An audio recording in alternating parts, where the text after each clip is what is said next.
right. So I know that we have a new member on the town hall today. I'm excited to meet Purva. But I just, if you guys want to introduce yourselves, I mean, I think everybody knows you, but maybe you need to introduce yourselves. Yeah, I'll just do a quick one. I'm Max. I'm the founder of the project. It's now been just about a year and a couple of months since we started. So very excited to be in this town hall with you guys. Very excited to continue being heads down on the project even through the crypto winter, and looking forward to seeing all of your smiling faces on the other side when we come out of this as well. A lot of things to talk about, a lot of alpha to drop, hopefully today as well. So yeah, glad to be here and looking forward to it.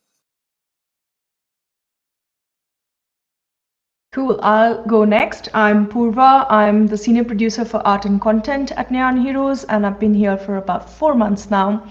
And I will go into details when I talk about my section, but as a producer, it's my responsibility to work with the art team primarily, but because we're building a game, it's a lot of collaboration between all departments. So, and I'll be giving you some art updates about what we're up to just now and what our plans are for the near future. Excellent. Can't wait.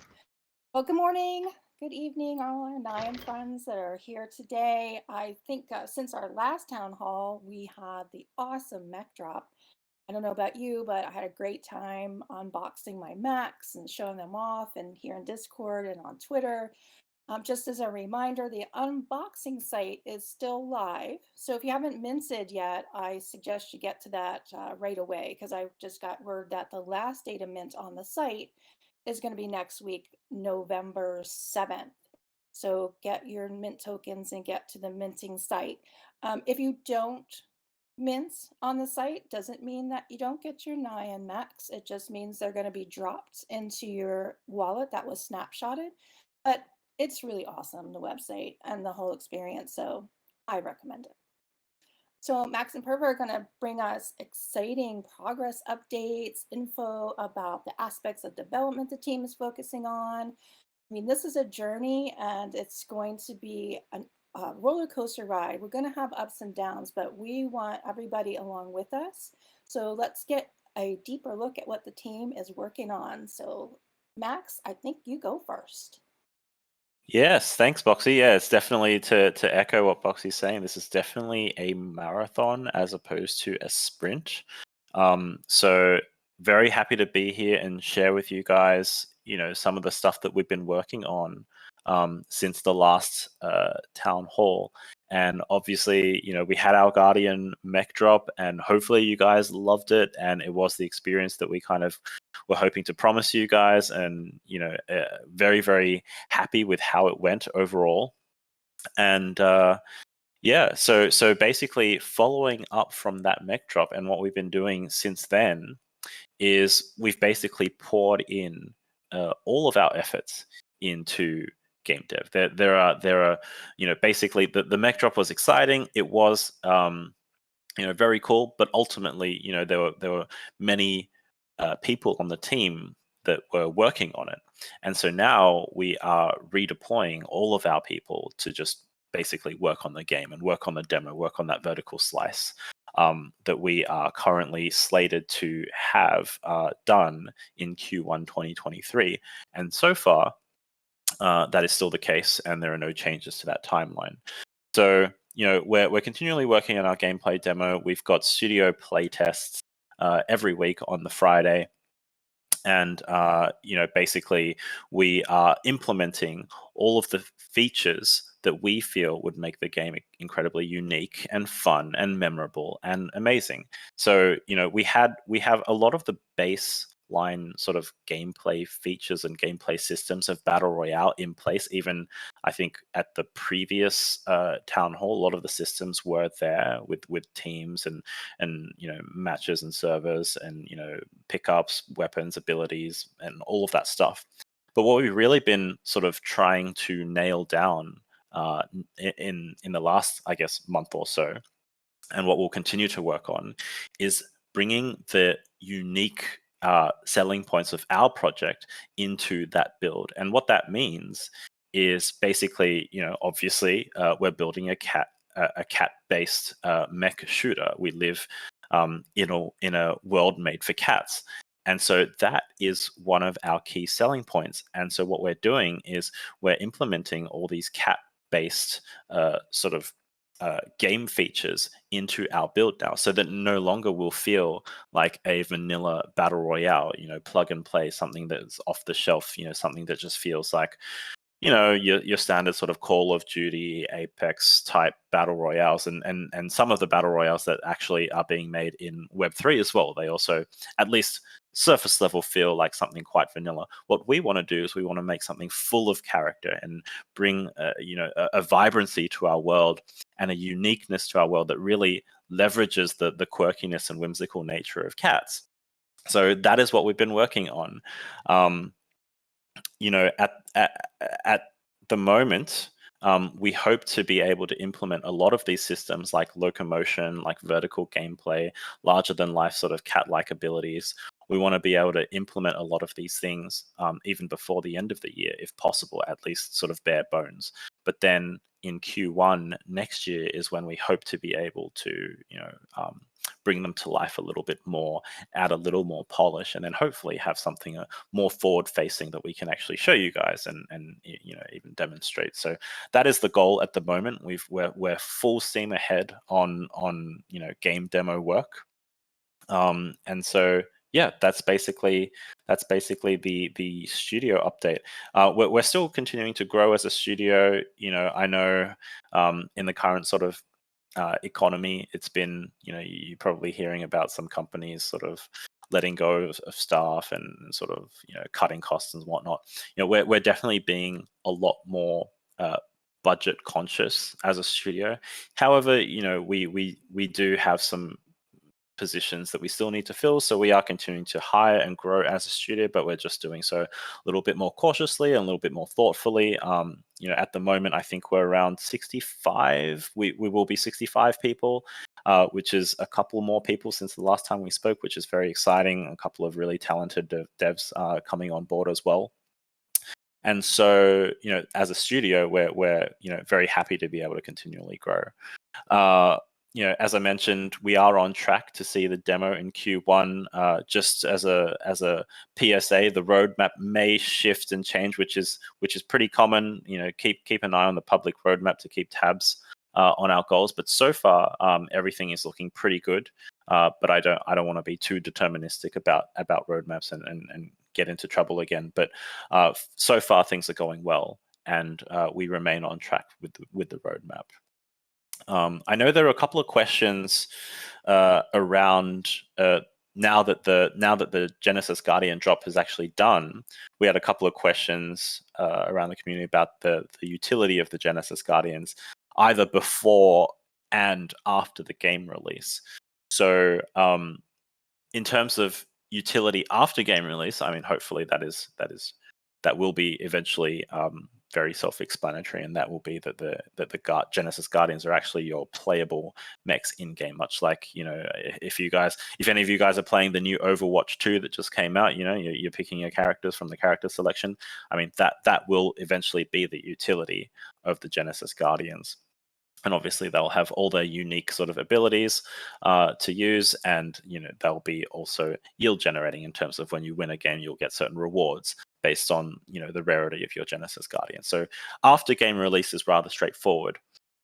Before game release utility, that is something that we're still working with, and basically, what I want to do is find a balance between sort of allocating resources internally on the team to sort of create utility for these Guardians before the demo and the game release, versus looking for partners perhaps in either the Solana ecosystem or other ecosystems that have ways where people can utilize existing NFTs and they have, say, their own products. So, what I'm doing is I'm reaching out to some ecosystem partners in Solana, but also some ecosystem partners with the various investors and their portfolio companies that we kind of share.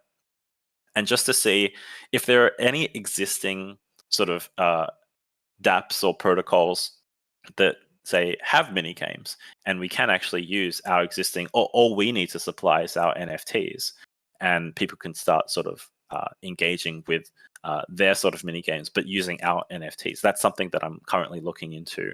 I don't have any concrete answers at the moment, but I'm definitely conscious of doing something internal and bespoke. But that would obviously be more exciting for myself as well, and probably for the community. But it would take away resources from our team to work on the game proper. So that is something that I'm still looking into and don't have any concrete answers for. But we hope to be able to share something with you guys soon. There were some questions around land as well. I think on the current roadmap, we have Q2 next year dealing with land at the moment. So at the moment, that is something that we are working on internally. We have a pretty small team working on that. And so again, nothing concrete to share, but we have been brainstorming a lot of ideas. We've been sort of like throwing things at the wall and seeing what sticks. It does look to be something that, at least from my perspective, is going to be very exciting. But at the moment, we don't have anything public to share yet, aside from the fact that we are working on it. And the main, so just to give you guys an overview of the high level thought behind the land. I mean, this is something that we absolutely want to integrate with the gameplay, and we want to integrate it into our virtual world and social space as well. So what we're kind of thinking is a lot of games just have the game and nothing else beyond that. And a lot of virtual worlds and social spaces just have the social space. So you just have to look at Decentraland and Sandbox and things like that. And they don't have a game. And they're relying purely on UGC, which is why, I don't know if you guys have seen recently, there's been a lot of media articles saying, hey, we just found out that Decentraland has 39 active daily users. Wow. And so what we see as an opportunity in the market is to create a game, but also to kind of create a virtual world and social space alongside the game, which is quite common actually when you think about business models. Like when you look at sort of pairing community with actual other utility functions. So just to give you guys an example, something like Steam, right? I mean, Steam is obviously a massive platform, but they didn't make a platform from scratch. They kind of were behind Half-Life, right? In the very beginning, they were Half-Life, they were Valve, and eventually became Steam, and they took their entire sort of user base and community and leveraged it into their platform. That's kind of what we want to do with our game as well as our virtual world, and have them sort of stand side by side in parallel. And as we build the game and as we build the gaming community, when the game eventually goes live, we can also continue to add value to our community and our players by implementing a virtual world and social space alongside, and have people engage and interact in that virtual world. And so that's kind of part of the utility that we're tying into with the whole land concept. And that's just like a very high level overview of some of the things that we're trying to implement. But so far, it's still very much a work in progress. We're still throwing ideas at the board, and hopefully soon, actually, we'll be able to share a little bit more about the land and how we're designing it and the utility that it has. I do think that is all the updates from my end. So, we continue to share development updates through newsletters and dev dispatches. We will have a newsletter come out very shortly, I believe, called Inside Nikovia. But hopefully you guys have been reading our dev dispatches, and hopefully you guys have been getting some insights into a lot more granular insights into the development process. And I do always read them as well, and they're very insightful and exciting to me. So that is all the studio side updates from my end, and I will pass it on to Purva to talk about art production and game developments in that context. Thank you, Max. So, hey everyone, I will introduce a bit more about myself to you guys. So, as I said, I'm the senior producer for art and content, and my prime responsibilities are the art for the game. But then there's a lot of collaboration involved, so I work with teams. Various teams, and my experience in the last 5 years has been in production. I've worked in consoles, I've worked in mobile games, and I'm now doing the game for the PC. And before I became a producer, I was an artist myself. So I was mostly a prop environment artist. From there, I moved to art management and production. So I have been in the industry for 15 years now. Have worked on some well-known titles like Little Big Planet and Sackboy: A Big Adventure. Some of the latest ones, then Dead Island 2, Sega racing titles, and tennis titles I've done in past. That was when I was an artist, and a whole bunch of handheld titles as well, like Kung Fu Panda for Disney. And I've done a bunch of conversion for like basically porting from multiplayer to single player, or from one platform to another for games like Forza and Formula One, a bunch of Formula One games. So yeah, I've been around. Worked in past. I've worked with EA as one of the well-known game developers and publishers, and most of my career has been with Sumo Digital in past, and now working with I've worked with Outplay Entertainment, and now I'm working with Nyan Heroes. So that's me just in a nutshell, and I will basically walk you through the production side of things, and what the art team is up to as of now, or what our near-term plans are, and where we will be headed from there. So so as Max mentioned, that we were all like a bunch of our team was working on the mech drop, and it was a very important thing for us. And after that, we've shifted gears, and we are all focused on working on the game and making this game the vibrant big cat world, which is built by cats for cats and mechs. And as of now, we've got most of our artists focused on building a world art benchmark. Now, it's not just art working on their own in a silo. We have to collaborate with design, we have to collaborate with code, we have to collaborate with the stakeholders in general in order to ensure that everything is headed in the right directions. So right now, for this particular benchmark, our focus is performance. Because if the game is not performance, it's no point. Playability, it's a battle royale multiplayer game, so whatever we do, it should be playable in multiplayer. And art benchmarking, as I mentioned, so everything, like whatever we do for art, should not affect performance and playability. So these are the things that we are currently balancing as we set up the benchmark. And along with that, as you're all aware, we're a quite young studio, and we are building up the team. We are building workflow pipelines and tools. All of us are basically learning the ins and out of the engine. So there's a lot going on besides working on assets. So it keeps us quite busy. And on the art side specifically, currently, as I said, that we are doing a benchmark level, and it's the city level, the IDO city level that we had done. And the aim is to do a bit more of that, but crank up the quality. So it's going to be better than what you've seen so far. And as I said, be performant. So performance is going to be very important, and the decisions we take will be affected by that. So in the BR level, the way we build this is we work with the design team and the engineering team to understand some basic metrics in terms of design metrics and also performance metrics.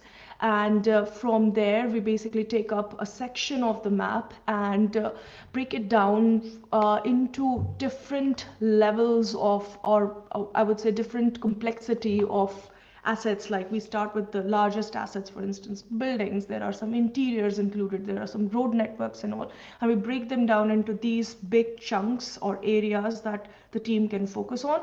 And from there, then we take it, what are the other smaller things that we will need, like the vehicles or the props and set dressing items that we need, and we break it down further into that list. And as of now, the art team is focused on the larger items, because as we have the larger item setup, the smaller items would be easier to build in or to populate the level with. So we are currently focused on building the interiors that we have lined up for this demo, which includes an underground train station and a hangar. So the art team is currently blocking out these things, and once our team has blocked it out, now these buckets are actually based on a concept which has been built already, but then the block out and the concepts are not really fully metric compliant. So once the block out is done, these blockouts are handed over to our designers, who then basically take the blockouts and make them metric compliant. They make sure that the blockout itself works from design point of view, and it's playable, and the spacing in the level is good from a design point of view when a battle royale match would happen in that area.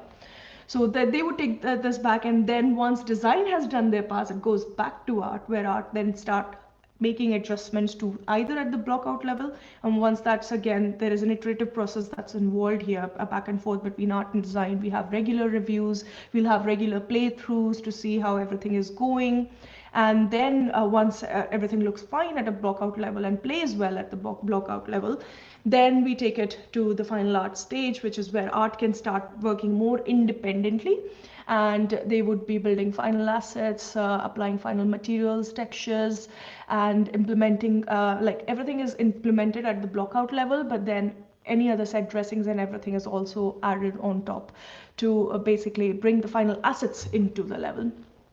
Now that's not it, of course. It's not just a whole bunch of assets. We also have to add lighting pass to it. There will be a VFX pass added to it. There will be audio, and all of this comes in when we are 80% through. We start thinking about these things and adding those onto the level. So for the purposes of the demo, as of this year, we aim to have the interiors as well laid out and as much arted up as possible, and then towards the start of next year we will be doing the remainder of it, where we will be adding audio, VFX, and final polish pass to actually be able to produce the demo for this city level. And the main aim is that this is, even though this we are calling this a demo, it's actually the game. The demo would be a video that's generated after the the benchmarking is done. So yeah, we're all working on this section just now. Then I can actually also talk to you about the cross-department collaboration side of things. So as I mentioned, like the design and art iteration loop continues throughout, and we work quite closely with design in this one, but we also have to work closely with engineering on the side. So we have to ensure that we are following the standards and the performance guidelines set up by the engineering team. And if anything new is found, if any other new issues come up, then we have an engineering team who would be able to support us to resolve issues.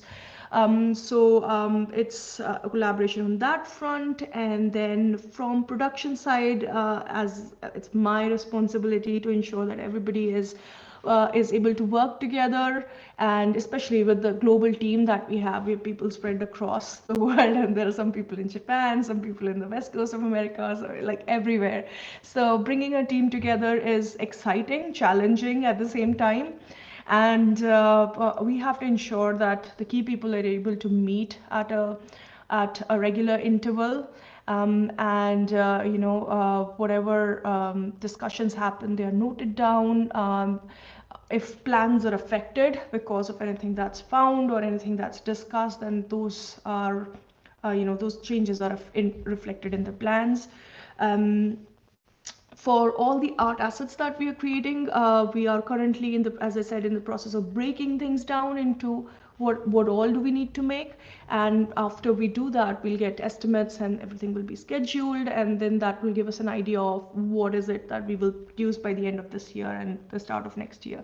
So even the demo update will be an iterative process. So it won't be like, oh, we have a set deadline. We set deadlines based on what the team can achieve, because we want to strike a work-life balance here. It's Christmas coming up. People want to take time off with their families and all, and we want to ensure that everybody is able to do all that as well.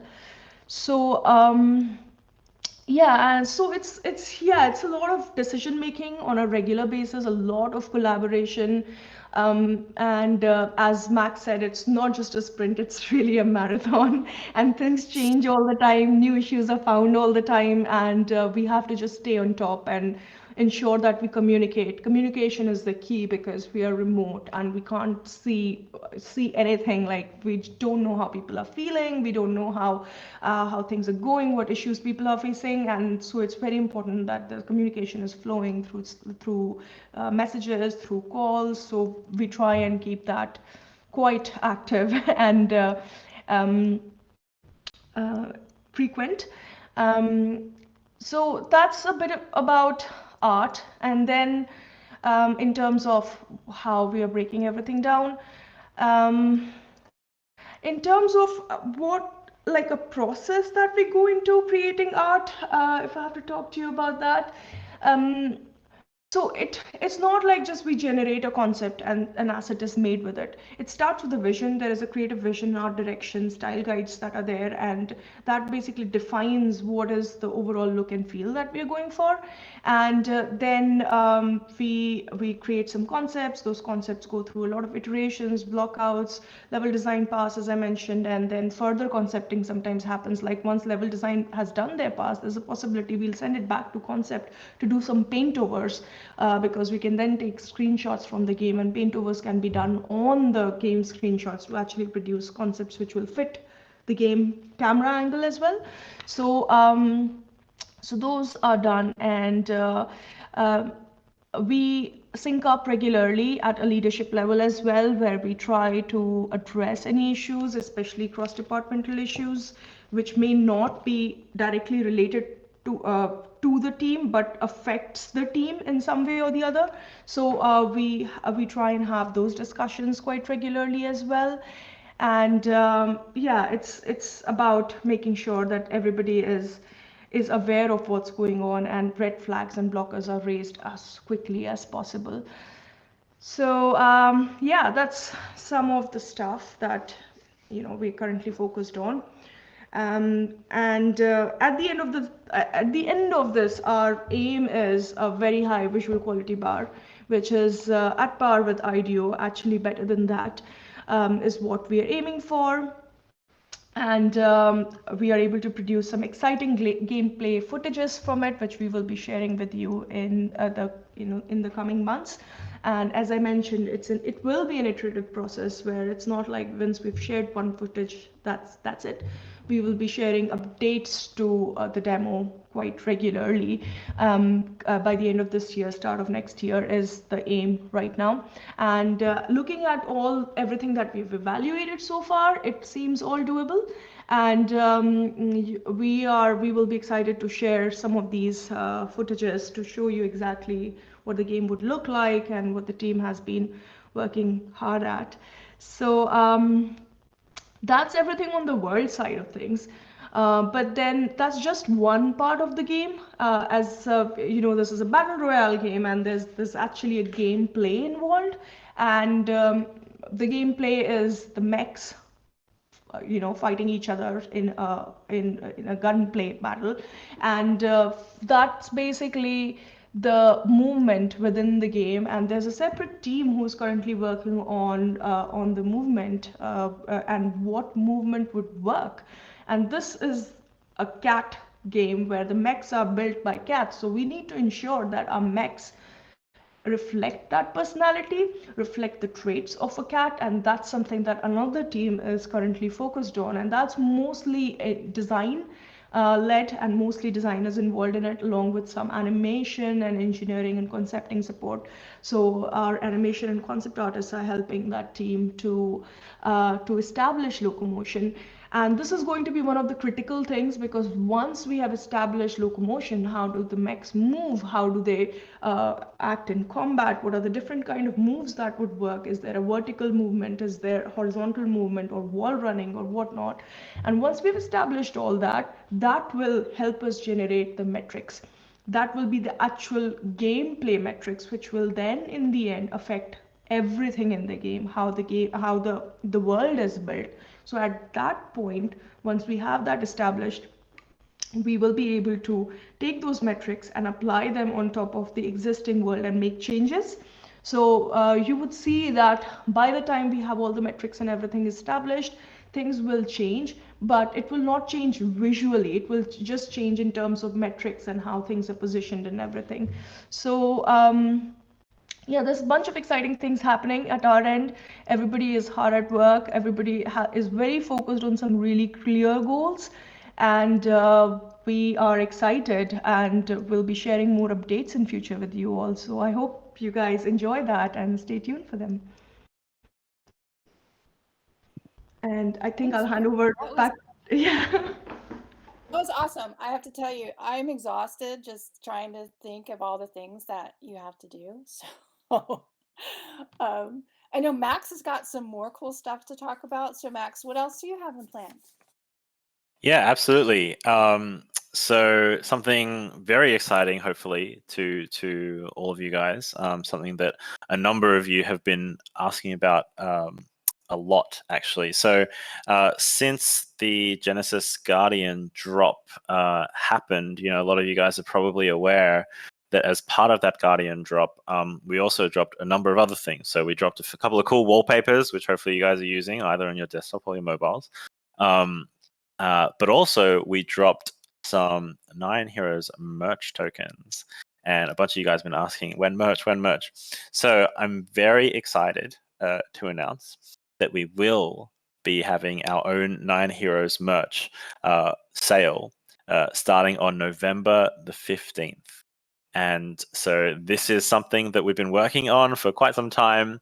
And I know a lot of you guys have been asking for it. So there it is. It's a November 15th merch sale. However, for the merch token holders that we kind of airdropped to, we will actually be opening our merch store early.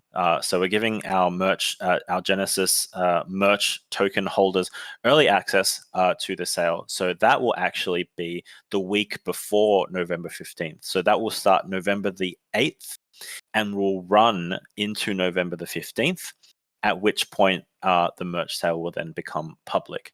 And this is really exciting because I don't know if you guys know, but November the 8th last year was actually the date of the public mint for our original Genesis 9 NFTs. So it's kind of like the Genesis 9 anniversary, which marks the date of our early access merch sale for token holders. So that is very exciting. If you have a merch token, awesome. If you want to participate in early access, try and get your hands on a merch token. Otherwise, you're also welcome to wait till November the 15th, at which point the public access will commence. So the exciting thing about this is our first ever merch sale. It will be limited and it will be exclusive. We will never do this merch ever again. These designs will never be done ever again. And when it's over, we will take the webpage down. So keep an eye out for on our announcements channels and our social channels as well. Later on this week, we'll be doing a much more detailed announcement post about the merch and how it will basically work. But yeah, I'm very excited to share that with you guys, and hopefully you guys are excited about it too. So yeah, that was the grand announcement. Thanks, Boxy. I think it's awesome. We've been like saying when merch for a long time. So I know. Well, if we have a little bit of time left, there are some questions from the community that we'd like to pose to you guys and see if you can, give us some details. So first Absolutely. one, we had a member of the community had put this in the general chat, so I kind of stuck it in the AMA question. So how are you going to manage catnip distribution once the game is released? Like, is it going to your Nyan Heroes game account or directly into wallets? And what about people who have moved their NFTs from one wallet to another? Can they get that catnip from the old wallet? So what you got to say? Yeah, yeah. So basically, what we are currently working on, and this is something I guess I think our tech director would probably be able to answer a little bit better than myself, but I'll do my best. We're currently working on a sort of account model system for all of our players. So obviously, just to put it in context, when you are playing a Web 2 game, all the account details, sort of what items you have in your account, your currencies, your assets, etc. It's all held on the centralized developer game server. That's kind of the account system. Whereas with Web3, obviously there's an additional layer to that where people have their own wallets, and so I think I mentioned it already, but we do now have wallet integration built in to our Unreal Engine executable. So there's essentially now two layers of ownership, where on one hand there will be a centralized account sort of data system, and on the other hand there will also be a wallet based account system. And what the challenge is for our tech team at the moment is to marry these two sort of systems together in the back end. However, in the front end, it remains a seamless experience. So whether you have a wallet that you've sort of been, basically collecting catnip and collecting NFTs and whatnot pre-game launch, versus whether you had nothing to do with Nyan Heroes before the game launch, and after game launch you just kind of went ahead and created your own account, both systems would kind of eventually look the same. We want it to be seamless. We want it to be frictionless, but it's in the back end where things are different. So in some people's cases, say for example, a new player decides to check out Nyan Heroes, they create an account just like they might on Battle.net or Steam or whatever. They create an account, they make a username, put in an email, blah blah blah. Those players may initially, at least, in order to create this frictionless experience, get in-game assets, whether they are characters, items, weapons, tokens, rewards, in a custodial account wallet, basically something that we hold. And that's just to make sure that it's frictionless and it's a really good user experience.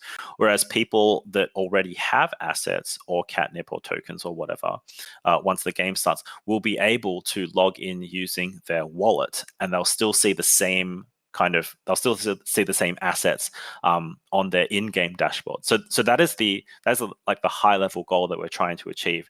There's a lot of there's a lot of work that goes into that back end, and even I don't quite understand how it's all going to work and come together, but that is the final goal. So yeah, whether you have a wallet, whether you just kind of sign up as a game account, we will have all of your assets, rewards, tokens, items displayed hopefully in the same dashboard, so that you won't really it won't really matter basically which method of custody you decide to go with. Okay, great. Thank you. Next question is from Shad.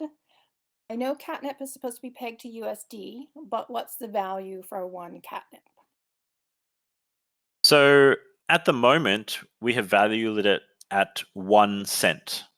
And that is basically just to ensure that we have the maximum flexibility. We don't want to start fractionalizing catnip, et cetera, et cetera. And we hope that when it comes to sort of in-game utility, that there will be a lot of sort of micro utility of catnip that goes, sub dollar amount. We don't want people to be spending, dollars plus every time they want to do something in the game, whether it's upgrade some kind of item or level up some character or whatever, basically.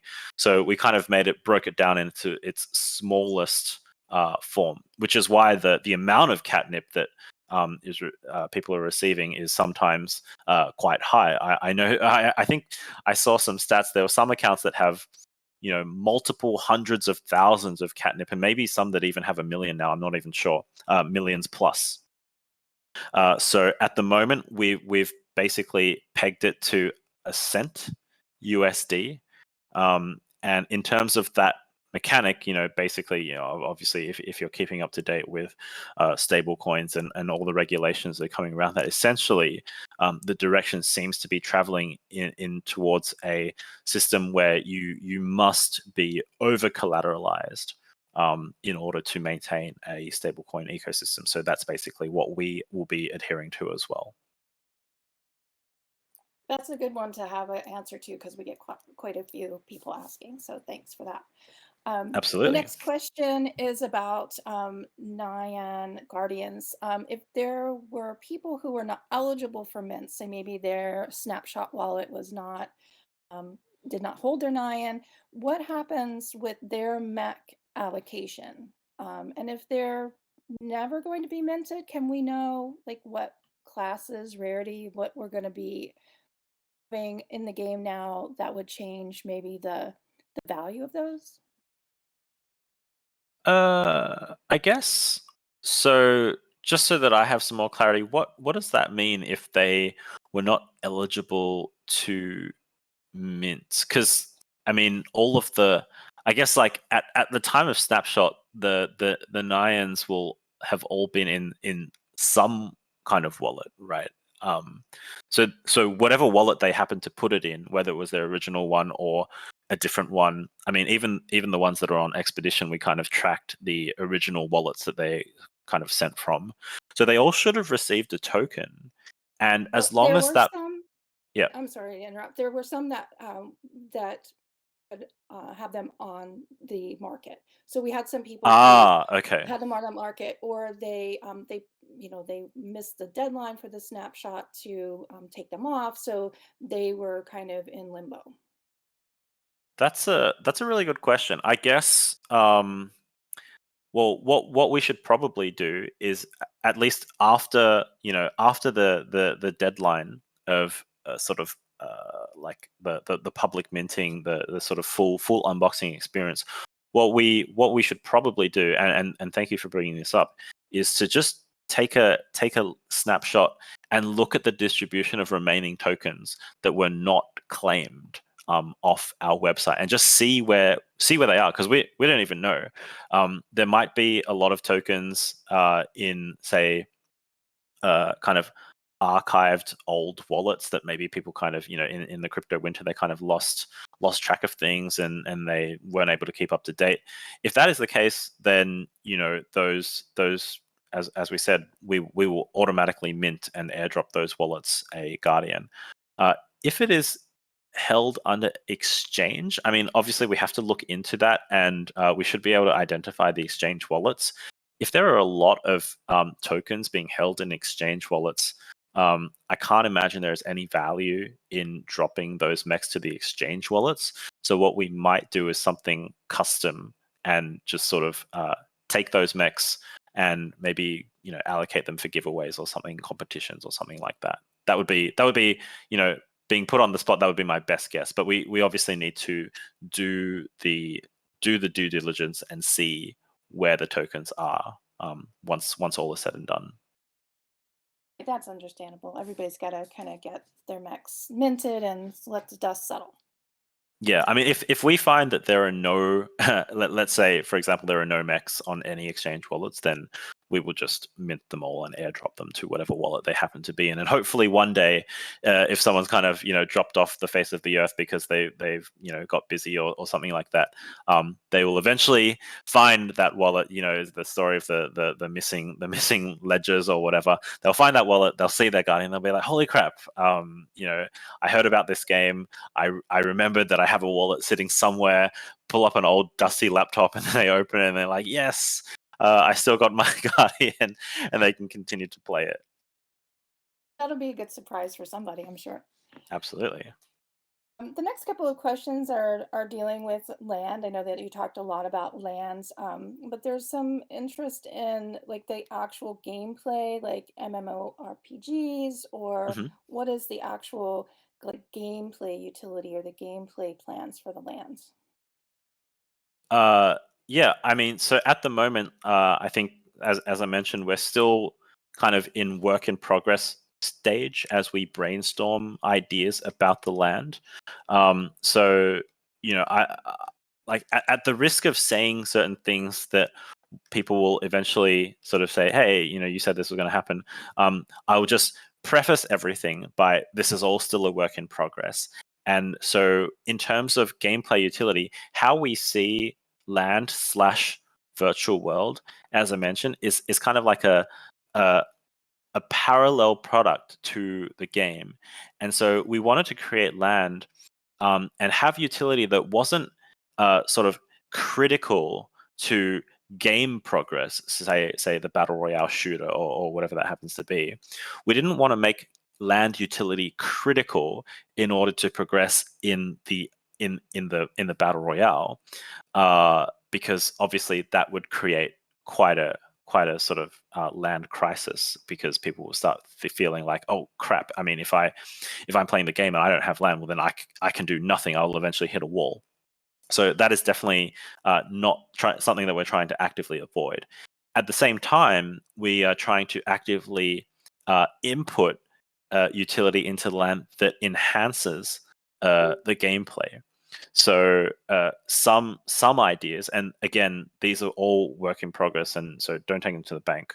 But things like buildings that increase your energy generation, buildings that increase the amount of resources that you might get, buildings that increase research time, additional bounties, additional rewards, buildings that kind of produce resources, and all of these things can and hopefully will in some way, shape, or form eventually feed back into the game. So the more you do, and we want it to be kind of like a synergistic relationship. So as a player in the game, you will not only get sort of the standard like in-game rewards, but you'll also get an additional subset of rewards that can only be I guess sort of redeemed in the virtual world. So virtual world currencies or virtual world items that can then be redeemed in the virtual world. And then as you sort of build up your home in the virtual world and you hang out with your friends and you interact and you create value, you'll eventually be able to redeem those items for buildings, resources, NPCs, items that can enhance your land in the virtual world, but then they will start producing resources that will enhance your experience in the game. And so that's kind of just the overall direction that we'd like to go with the land. And obviously people can take that to various degrees. You can fully immerse yourself in the game and ignore the virtual world if you're just kind of a player that doesn't really care about that kind of stuff, and you just want to go in and frag people. That is fine. That is no problem, and you shouldn't be no one's stopping you from doing that. And if you're a player that maybe is not the most excited about shooting other people's faces off, you can hang out more in the virtual world, and you can still do everything that you need to do in the virtual world. You'll just start accruing things that eventually might be useful in the game. But if you're not interested in the game, then you'll just continue to accrue those things, and no harm, no foul. So we want them to be standalone as well, but we also want them to be interactive and additive if you kind of experience them and play them together.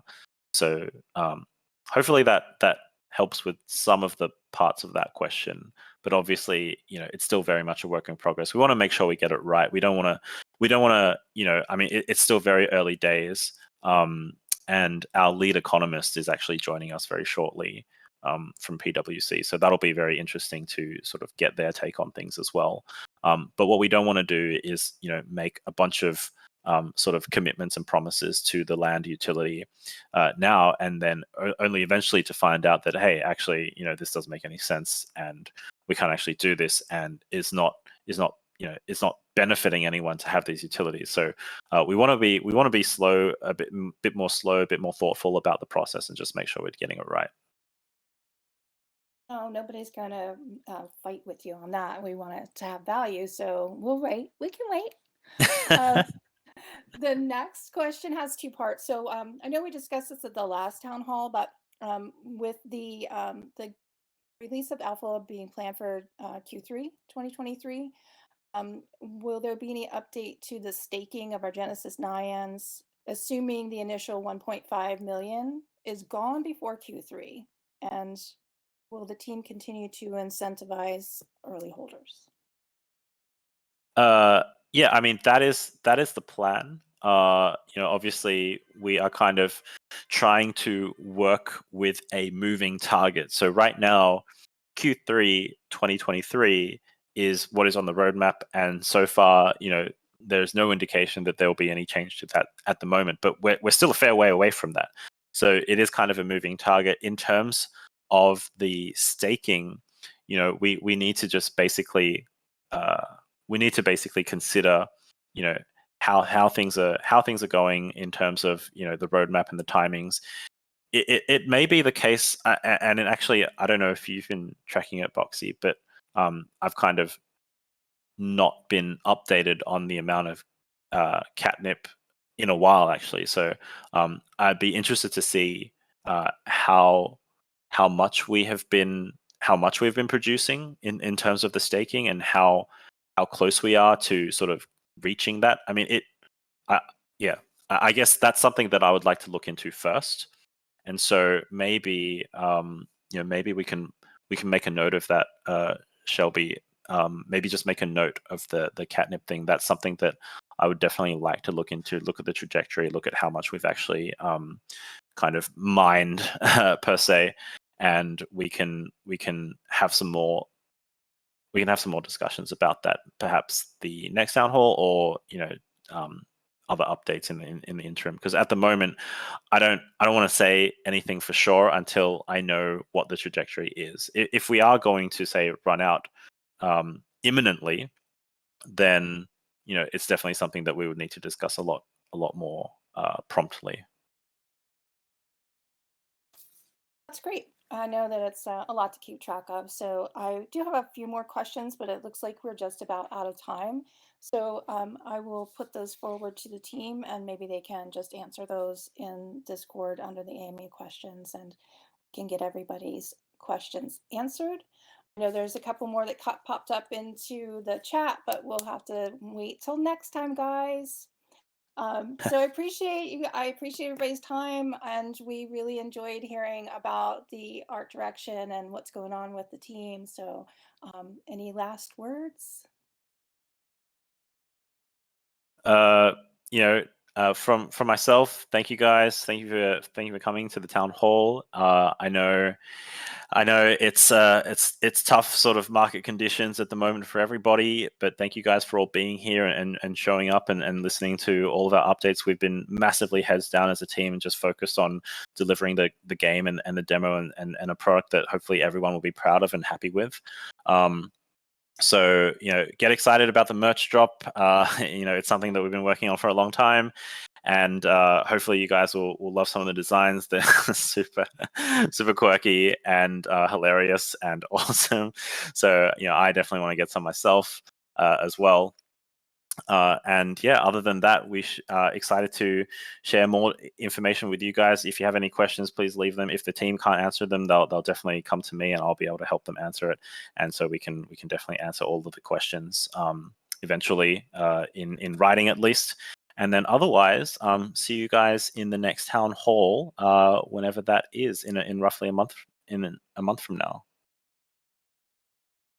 Thanks everybody for coming. We appreciate it, and we love to see the support from the community. I guess we'll see you next time. Yeah, Yep. see you See you later, guys soon. Thanks, Boxy. Thanks, Purva. Thanks, guys. Sheba. Bye. Bye. Bye-bye. Catch you guys in the server.